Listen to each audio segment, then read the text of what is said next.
Associate Professor James Lim.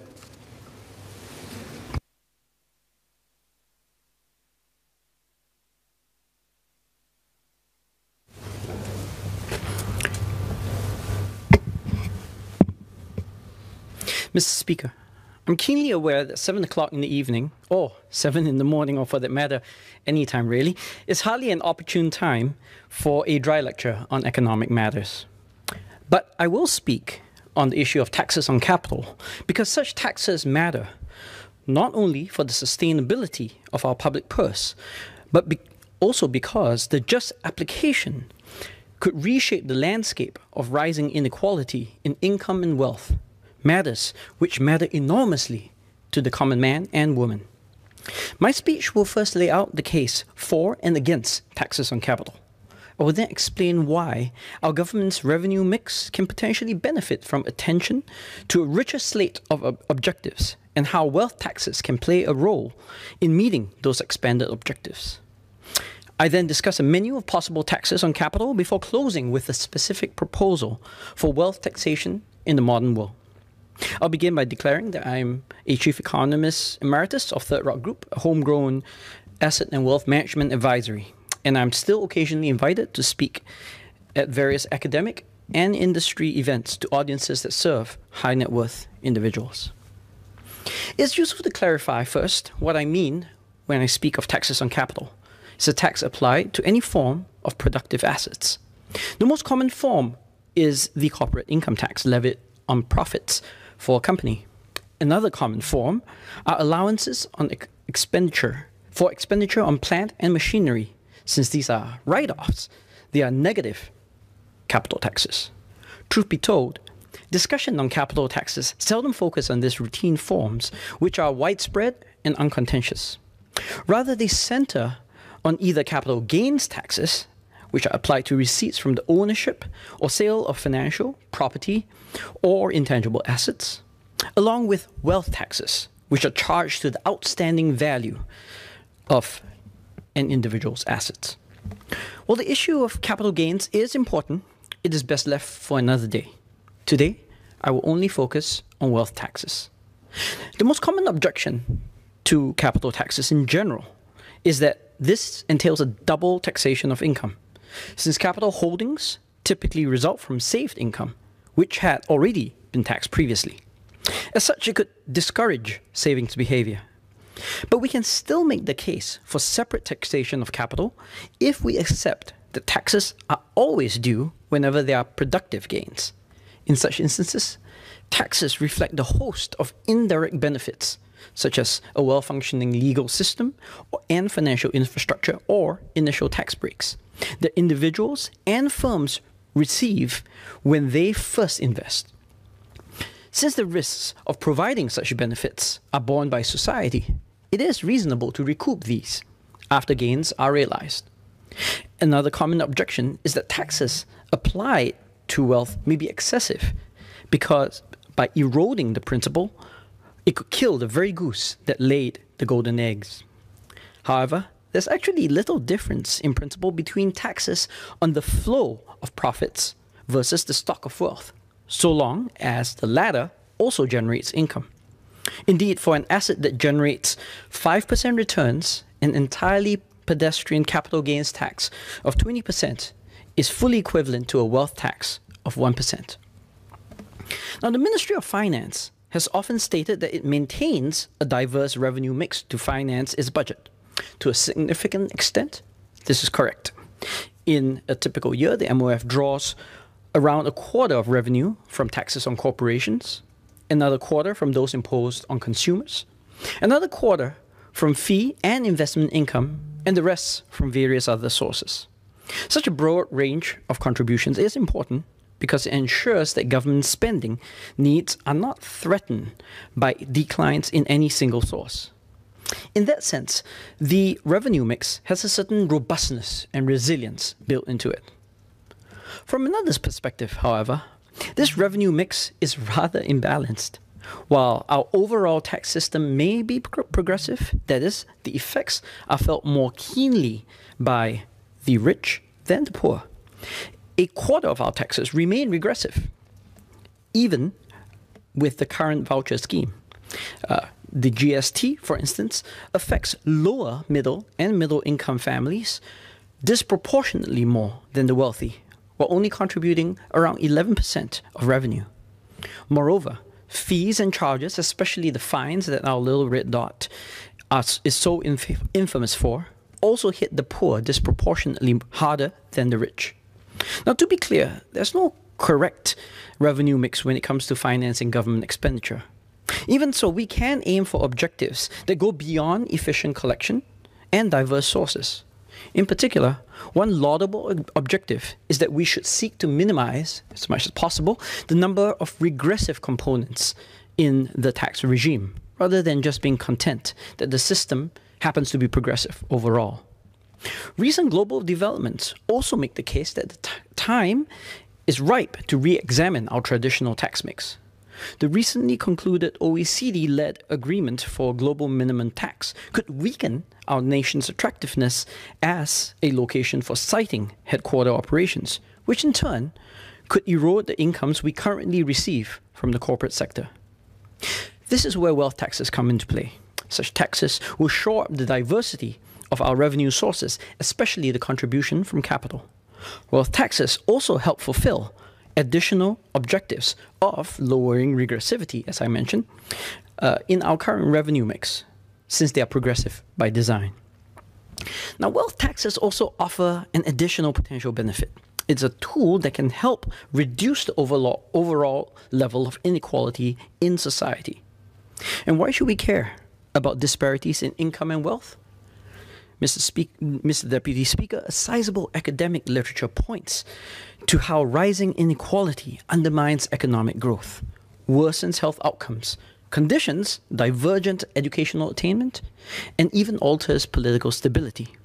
For economic, social, and moral reasons, therefore, countries cannot afford to allow inequality to continue its inexorable rise. Now, that said, is inequality in income and wealth a problem in Singapore? Many measures suggest that it is. The most popular measure of inequality is known as the Gini coefficient. This metric captures, in a single number, the extent to which the existing distribution of income or wealth departs from the theoretical ideal of perfect equality. The higher the number, the more unequal the distribution. Because different countries scale this coefficient differently, a direct comparison between countries is challenging, but not impossible. Using comparable measures, Singapore's Gini, prior to taxes and transfers, actually compares favorably to many major developed economies, including those of famously egalitarian Scandinavian nations, such as Denmark, Sweden, and Norway. However, after taking redistribution into account, Singapore's inequality metric jumps to the top of the range, comparable to that of the United Kingdom and the United States. Moreover, Singapore's post-tax Gini also fell significantly to 0.375 from 3.398 during the COVID-19 crisis, even as pre-tax Gini remained unchanged. This implies that pandemic-related assistance and tax relief, which surged in 2020, was responsible for the improvement in equality outcomes rather than any disproportionate drop in income from the rich. Other metrics of income inequality tell a similar story.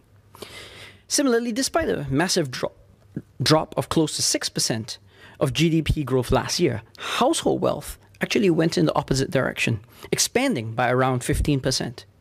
As a consequence, the share of total wealth held by the top 1% grew to around 34%, and the number of those with assets of 40 million or more rose by 10% to more than 3,700 ultra-high net worth individuals. Notably, this wealth Gini at 0.783 by one estimate is much higher than that of comparable neighboring economies such as Japan, Korea, or Taiwan. Now, taken together, these facts suggest that inequality is a real and pressing issue, and our nation's effort at redistribution have been far more restrained than in other advanced economies, including that of our immediate neighbors. We can do more to address our inequality problem. As it turns out, Singapore is no stranger to taxes on capital and wealth. Between 1929 and 2008, Singapore taxed inheritance via an estate duty. The Estate Duty Act was amended in 2005 to apply only to estates of those that passed prior to February 15, 2008. During the debate on the abolition, members explained that wealth was now being generated by other means, thereby rendering the inheritance tax less impactful. The duty was also viewed as a tax that affected mostly the middle class, as the wealthy had generally been able to shelter their estates from such taxes. Stamp duties and additional buyer's stamp duties are also currently applied to properties in Singapore. The buyer's stamp duty is applied progressively up to a marginal rate of 4% for property values in excess of 1 million. ABSD is payable on additional properties and by most non-Singaporeans, and it's likewise progressive. Both taxes play triple duty by not just raising revenue and enhancing progressivity, but also by helping contain speculative pressure, especially from wealthy international buyers. Mr. Deputy Speaker, so in thinking about taxes on capital, we have several options. We could consider reintroducing the inheritance tax. The major strategic reason for eliminating taxes on inheritance was to provide greater ballast for Singapore as it sought to position itself as a globally competitive wealth management center. Singapore has since indeed emerged as a leading cross-border wealth management hub, managing 1.2 trillion in wealth, just behind Switzerland and Hong Kong. The fear is that in reintroducing an estate duty, even a limited one, could weaken our value proposition as a wealth center. This may also seem unnecessary given the small amounts that will be raised by the reintroduction of such a tax. Or we could weave in greater progressivity into our estate duty. The top marginal tax rate for properties above 1 million is currently set at 4%. We could introduce another tier for higher value properties at 5% for properties valued above 5 million, or for owners of multiple properties that cumulatively exceed 5 million. This suggestion was recently raised by my Sengkang colleague, Louis Chua, in a speech to this House on the Income Tax Amendment Bill. As he shared, with a relatively high threshold, the aspiring middle class would not be penalized by such tax. This option has the additional benefit of tempering increases in house prices, even in public housing, because private housing prices have a spillover effect on public markets in Singapore. Or, alternatively, we could introduce a progressive net wealth tax. While wealth taxes could, in principle, be applied to any amount of asset holdings, most proponents have in mind only the highest tier of wealthy individuals, such as those in the top 1% or, more likely, in the top 0.1% of the wealth distribution. The wealth tax can itself be progressive, with different marginal rates for various income tiers. The key advantage of such wealth taxes is that it ensures that the large and growing asset bases of ultra-high net worth individuals, which is typically held in non-property form, would not be inadvertently exempt. In choosing the target tax base, we should strike a balance between raising revenue and effecting redistribution versus heightening the incentives for avoidance and evasion. One way to minimize evasion is to make such taxes one-off. However, one-off taxes are best when there's no prior announcement, since doing so would impose the least distortion due to tax avoidance behavior. However, sudden major policy announcements are seldom feasible in the real world. Furthermore, the significant amount of work in the run-up to implementation, legislative design, asset valuation, collection mechanisms, will only be drawn on once. And any revenue gain, redistributive benefits, and the impact on inequality would also be temporary. A practical solution to this is to require one-off assessment, but have payments rendered over time. Another strategy to limit evasion is to allow the wealthy some agency in the deployment of their tax contributions. For instance, a wealth tax could be directed to foundations which, by mandate, will be required to spend a fixed amount of their endowment each year on approved causes until depleted. Alternatively, the tax can be levied annually and collected amounts automatically channeled toward the foundation. This is not such a novel concept. Indeed, the legal instruments, such as charitable trusts or foundations, already exist. All that is required is for us to pair the wealth tax with these entities. Mr. Deputy Speaker, I believe the time has come for a more explicit tax on wealth. This tax should be designed in a manner that takes into account current realities, including the inherent mobility of capital and wealth, but also the importance of not just taxes, but other non-monetary motivations for why high net worth individuals may choose Singapore as a home for asset and wealth management. While I've mentioned a number of possibilities, my simple proposal is to introduce a tax of 0.5% on net wealth in excess of 10 million, 1% above 50 million, and 2% above 1 billion. This tax may be designated to a special purpose foundation, mandated to exhaust its entire endowment on an accrual basis over time, with some flexibility in terms of the allocation of payouts toward government-approved uses that are consistent with national priorities. We could even permit tax loss harvesting for up to 2 years, or restrict taxation to only instances where net wealth gains are positive. In either case, the returns on wealth in any given year would typically significantly exceed these tax rates. Otherwise, they should get rid of their wealth manager.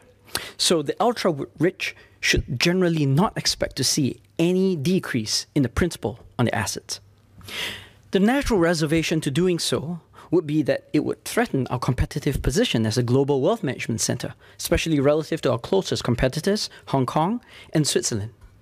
But circumstances have changed. Recent geopolitical developments in Hong Kong are a reminder that political stability and respect for property rights are far more important determinants for factors in citing one's immobile wealth. And all but one canton of Switzerland, the world's leading wealth center, maintain progressive estate taxes. And the canton of Zurich, the beating heart of Swiss wealth management, applies wealth taxes even more aggressively, starting at Swiss franc 77,000 for singles and 154,000 for households, with the top bracket of a little more than Swiss francs 3 million.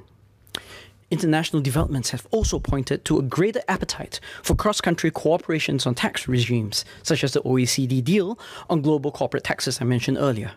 It is therefore not inconceivable that similar agreements on wealth taxation could be in the offering. More generally, we need to disabuse ourselves from the mistaken notion that low taxes offer the most competitive advantage for our status as a global financial center. Indeed, taxes feature so little in such decisions that a recent PwC report that listed 12 factors that made Singapore best in class within the region for asset and wealth management, not one of these was low taxes. Tax competition is a mindset more suited to the 20th rather than the 21st century. Wealth taxes can improve the diversity of our government's revenue sources and help manage the societal dislocations that result from rising inequality.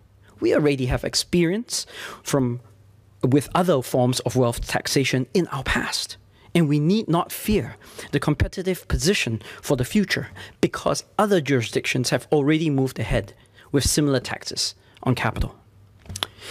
Mr. Deputy Speaker, in Christopher Nolan's masterful Dark Knight trilogy, Bruce Wayne, a billionaire playboy, rediscovers his life's purpose in the mountains, dons a suit and cape, and returns to bring justice to a fallen city.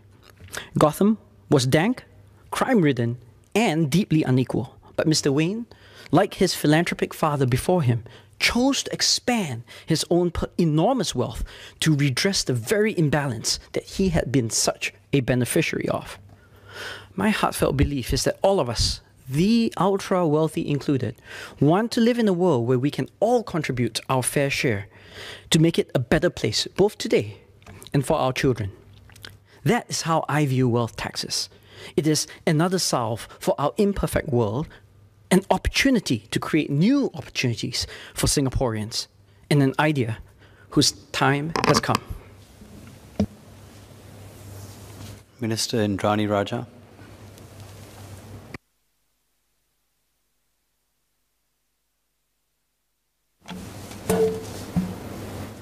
Mr. Deputy Speaker, I thank the member for his suggestions and speech. What we have in Singapore today is one of the most progressive systems of taxes and transfers in the world. And this is possible because we have a competitive, fair and sustainable tax system painstakingly built up by the government over the years, which not only raises revenue, but keeps our economy dynamic, builds an inclusive society, and enables a greener future. Consider this. Almost half, or 50% of our workers do not need to pay any personal income tax. Of those who pay, the top 10% of individuals account for about 80% of the total revenue. At the same time, real income has grown over the years. Over 60% of the net GST from households and individuals is estimated to be collected from the top 20% of resident households, foreigners residing in Singapore, and tourists. And when we consider the entire system of taxes and transfers, for every dollar of tax a Singaporean household around the middle pays, they will receive around twice the amount in benefits. Lower income households receive even more, about $4 in benefits for every dollar paid. The redistribution of tax revenue is done pursuant to our goal of a fair society. This compares favorably with other jurisdictions, such as the UK and Finland, where middle-income households receive only $1.25 of benefits for every dollar of tax paid. Our overall tax burden is low. Our taxes as a percentage of GDP are only 13%, much lower than the OECD average of 34% and the Asia-Pacific average of 21%. This matters. Why? It keeps the tax burden on our people and our businesses low, letting them retain most of what they earn. It keeps the economy dynamic and thus creates good jobs for our people. It's not easy to keep the overall tax burden low, as any government will tell you. But we have been able to do so because we manage our spending effectively and get as much value as we can out of the tax dollars collected for the benefit of Singaporeans. We have achieved good outcomes in many areas, including healthcare and education, for every dollar of spending. Perhaps most uniquely of all, we have the Net Investment Return Contribution, or NRIC, to supplement our revenue. The NRIC is already our largest revenue source, around 3% of GDP in revenue a year on average, and in fact, for every dollar we spend, 20 cents comes from our reserves. Because of NRIC, Singaporeans pay lower taxes than they would otherwise have to, and this is unlike many developed countries which, not having something like the NRIC, NIRC, have to borrow to meet their spending needs and use tax revenues worth 2 to 3% of the GDP each year to service their national debt. In addition, we have the reserves as a fail-safe in times of crisis. This is where our tax system is today, but we cannot and will not stand still. We are continuously reviewing our tax system, not only to meet the needs of today, but the challenges of tomorrow. What are these challenges? We have many, but these are the three most pressing structural ones. First, a rapidly aging population. About 1 in 4 will be 65 and above by the end of this decade. We can expect government healthcare spending to rise significantly from 2.2% of GDP in 2019 to 3% of our GDP by 2030. 3% of GDP is comparable to what we currently spend as a proportion of GDP on defense. Second, climate change. We must redouble our efforts to make sustainable investments to green our economy and mitigate the impact of climate change. Protecting our coastlines against rising sea levels alone will cost about $100 billion. Third, renewing our social compact. This means more investments to reduce inequality and promote social mobility. For instance, in building more preschools and improving opportunities for lifelong education. Yet, even as our structural spending needs continue to increase, our revenue streams are becoming increasingly uncertain. We cannot be constantly depleting our reserves. Our investment returns from our NIRC will face significant headwinds in a more challenging global investment environment. And global tax developments under the Base Erosion and Profit Shifting, or BEPS 2.0, will have an uncertain impact on our revenue streams. Clearly, we cannot be status quo, but whatever we do must strike the right balance among raising sufficient revenue, maintaining competitiveness and progressivity, and being sustainable. We have a concrete revenue plan to achieve this. We have already made some changes and have announced others. First, we have been continually raising and enhancing the progressivity of our income taxes. We also tax wealth and have been raising asset-related taxes like property tax, stamp duty, and additional registration fees for higher-end cars or residential property, and we will continue to review these. Second, we are currently reviewing the carbon tax. We will update at next year's budget the carbon tax level for 2024 and what can be expected up to 2030. Third, we have indicated the need to raise the GST rate sometime between 2022 to 2025, subject to the economic outlook. This will raise revenues of around 0.7% of our GDP. But even as we raise the GST rate, we are committed to cushioning the impact for Singaporean households, including the middle income. Associate Professor James Lim, I think, has focused today on wealth taxes. I think broadly, we are not in disagreement in the sense that we're constantly looking for ways to be able to supplement our revenue, but to do that in a way that strikes the right balance. So on wealth taxes, it is not about having more types of wealth taxes per se. Rather, what matters is having wealth tax policies that work in the context of each jurisdiction. So take, for example, Switzerland, which has a net wealth tax, estate duty, and property-related tax. In total, their wealth tax revenue is about 1.9% of GDP. This is comparable to Singapore's wealth tax revenue at about 1.8% of our GDP. As mentioned, we will continue to review wealth tax.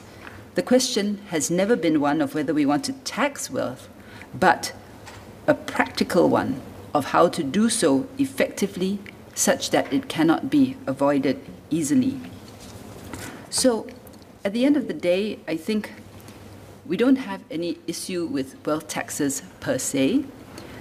We just want to make sure that whatever we put in place actually works. Because I think that the member suggested that companies may no longer look at the tax rates and that it's not one of the factors that they take into account. But it's not something that can be discounted completely because businesses and individuals will still look at tax rates. And it must be remembered that wealth can move. Talent, both Singaporean as well as foreign, can move. Companies can move. So we have to tax in a way that is competitive and allows people and companies to generate revenue in order to encourage them to stay here, and that revenue then can be used and reallocated and redistributed. Just one last point, I think, when the member spoke about GST and said that it affects the lower and middle income disproportionately more. I think that is something which the Workers' Party, it is a line that they repeat very often. That standalone line in itself is fair enough, but what must always be accompanied with that line, and I do hope that the Associate Professor and his colleagues will remember the accompanying balance to that line, which is that in Singapore, the way we have designed our GST system is that we tilt it more in favor of helping the middle income and the lower income. So what we have said is that as and when GST has to be raised, we have set aside an assurance package of $6 billion, and this will be able to see through the middle income for the GST increase for 5 years and the lower income for the next 10 years. We also have in place the GST voucher system, as well as a comprehensive social support system that is targeted at meeting those most in need.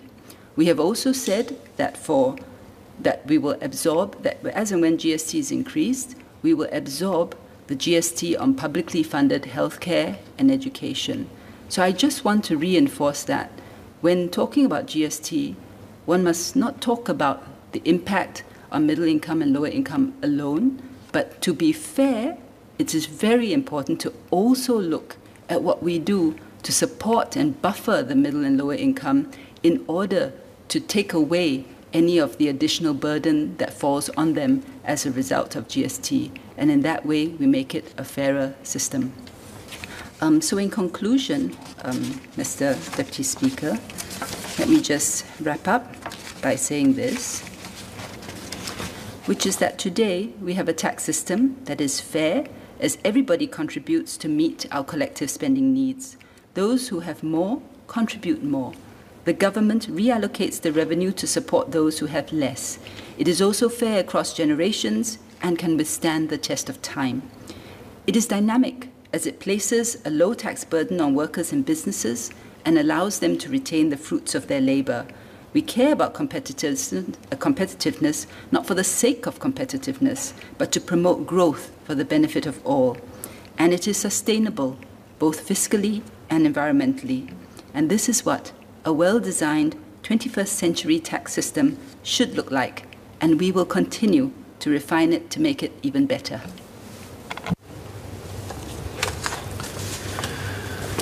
The question is that Parliament do now adjourn. As many as are of that opinion say aye.